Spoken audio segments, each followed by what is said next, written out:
Bonsoir, Monsieur le secrétaire exécutif.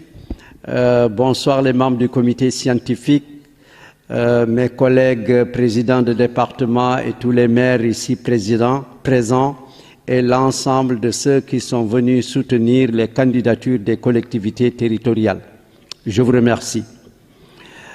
Le département de Podor gère un projet de généralisation et de pérennisation des systèmes de gestion des ordures ménagères dans les 22 collectivités territoriales.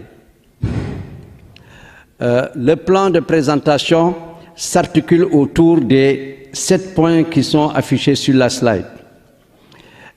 Présentation du département de Podor. Le département de Podor est au nord du Sénégal, sur la moyenne vallée, en face de la frontière de la Mauritanie, et à 12 947 km² et représente 68% de la région de Saint-Louis, avec aussi 23 collectivités territoriales. C'est le département qui a le plus de collectivités territoriales au Sénégal, et 4 arrondissements.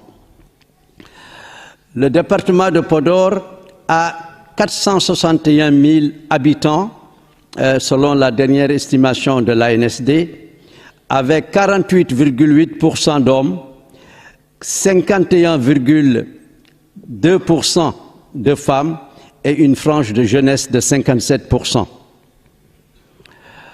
Le produit intérieur brut de Podor repose essentiellement à hauteur de 53% sur l'élevage et 45% sur l'agriculture. Quel est le contexte qui nous a conduit à ce projet?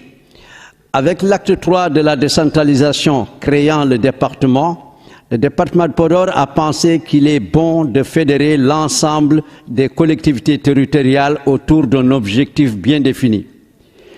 Et c'est dans ce cadre que nous avons dit qu'avec notre partenaire des Yvelines, il faut peut-être s'attaquer au problème des ordures ménagères.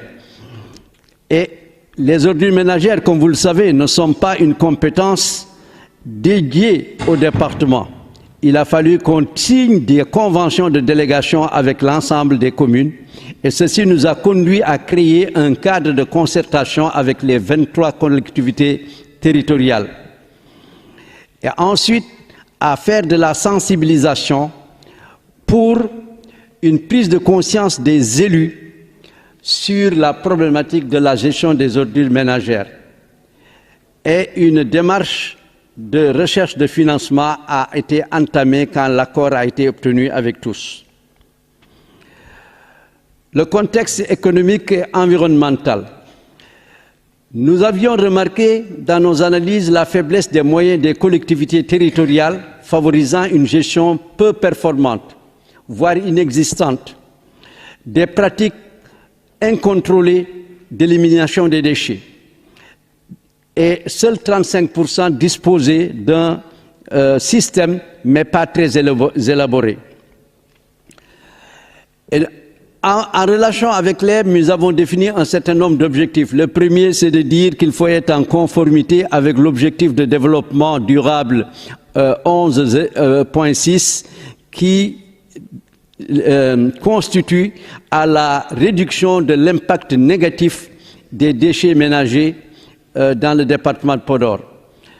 Des objectifs spécifiques aussi qui touchent la mise en place d'une politique départementale cohérente pour la gestion des déchets, renforcer les compétences de gestion des déchets des collectivités territoriales, former et responsabiliser les organisations communautaires de base, réduire la pollution environnementale et améliorer durablement le cadre de vie de population, et aussi de créer des emplois verts. C'est dans ce cadre que nous avons fait une démarche de mise en œuvre basée sur 3 étapes. La première étape, c'est la mise en œuvre d'un dispositif de gouvernance porté par les collectivités territoriales.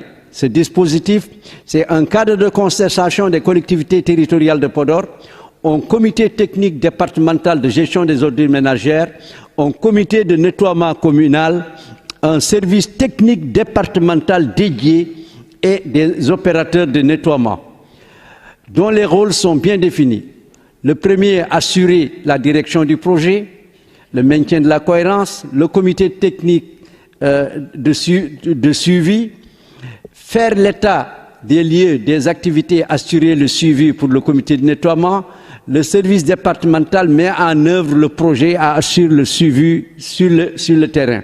Et ce service technique est composé d'un ingénieur, d'un technicien supérieur et de 4 référents équipés pour faire le contrôle dans chaque arrondissement. Et ensuite, les opérateurs chargés du nettoiement pour la collecte des déchets et les traitements, c'est les GIE, les GPF et les ASC. La deuxième étape a consisté à des études de faisabilité, évaluation environnementale stratégique, le plan départemental de gestion des ordures et aussi le plan communal de gestion des ordures. Tout ceci avec tous les partenaires que nous avions dans le département, les maires, les acteurs communautaires, la Maison des Yvelines, les ONG avec lesquelles nous travaillons, tels que le partenariat, l'ARD, mais et surtout les services sanitaires et surtout la direction régionale de l'environnement et des collectivités de l'environnement et des établissements classés. La mise en place des services de nettoiement a été la troisième étape. Réalisation des ouvrages, décharges, sites, relais, plateformes avec l'ARD et les communes, la dotation en matériel et équipement de nettoiement aux communes, le conseil départemental, communes et artisans locaux, la formation et la sensibilisation des élus, la formation et la sensibilisation des OCB, les opérations de mise en zéro de toutes les communes et ensuite l'éducation environnementale en milieu scolaire. J'insiste ici parce que nous avons rencontré les inspecteurs de l'enseignement et de la formation et les gouvernements scolaires de manière à ce que cette problématique puisse être donnée ou acquise à la base déjà. En termes d'innovation du projet, c'est le dispositif de la gouvernance qui est porté par les collectivités territoriales et l'interterritorialité avec le conseil et les 22 communes, l'approche participative et inclusive dans la mise en œuvre du dispositif, l'élaboration des cadres départementaux d'intervention pour la gestion des déchets, la responsabilisation des communes dans la mise en place des services de nettoiement, l'implication et la responsabilisation des organisations communautaires de base, la gestion intercommunale des infrastructures et ensuite la mise en place d'un système de tri et de valorisation. Les résultats obtenus, c'est que un dispositif de gouvernance interterritoriale pour la gestion des déchets est mise en place dans le département de Podor. Un cadre de concertation interterritoriale fonctionnel est mis en place en septembre 2017. Des comités techniques ont été mis en place aussi. 21 comités de nettoiement et 22 opérateurs de nettoiement. Le résultat de l'étape 2, c'est l'information territoriale relative à la prise en charge de la gestion des déchets.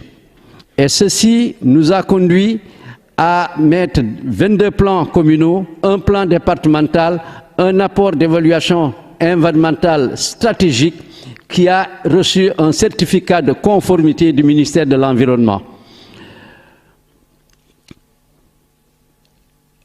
Nous avons réalisé 18 ouvrages à hauteur de 65%, 9 sites relais, 4 plateformes, 5.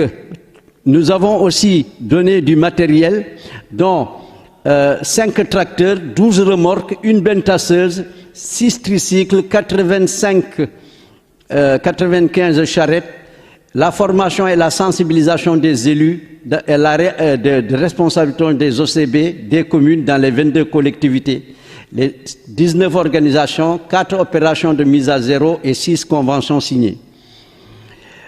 Leçon apprise, c'est surtout l'obtention tardive de l'attestation de la conformité, la lourdeur des procédures administratives de passation de marché, la relance de certains dossiers d'appel d'offres et l'avènement de la Covid qui a réduit la mobilité. Au niveau de la réplicabilité, c'est surtout que ce modèle est conforme au principe de la territorialisation. La capitalisation et le partage avec les ARD, les services techniques. La problématique des déchets constitue une forte préoccupation des populations. Le mécanisme de mise des déchets constitue une forte préoccupation. Le mécanisme de mise en place des dispositifs de gouvernance et de gestion est souple et le choix technique du matériel de collecte est adapté. La durabilité du projet, c'est la volonté affichée par les 22 communes de pérenniser le projet en subventionnant la création d'un service technique départemental, l'appropriation des populations à hauteur de 90%, de taux de recouvrement sur les communes qui fonctionnent actuellement et l'axe de collaboration avec Promoged et UCG. Les perspectives, c'est l'installation d'un système départemental de valorisation. 4 unités sont mises en place. La poursuite de la collaboration fonctionnelle avec l'UCG, l'installation d'un système économique circulaire autour des déchets à Podor. Les partenaires que nous avons, c'est l'AFD, les Yvelines, Sitcom, le partenariat, la Maison des Yvelines et l'ARD. Au plan financier, nous avons un montant total de 838 729 449, dont 76% sont financés par l'Agence française de développement et ensuite à 22% pour les communes, par le département des Yvelines en France et aussi par le syndicat de nettoiement des Yvelines. Merci pour votre attention. On avait une vidéo, je ne vois pas la vue. Ah oui, bon.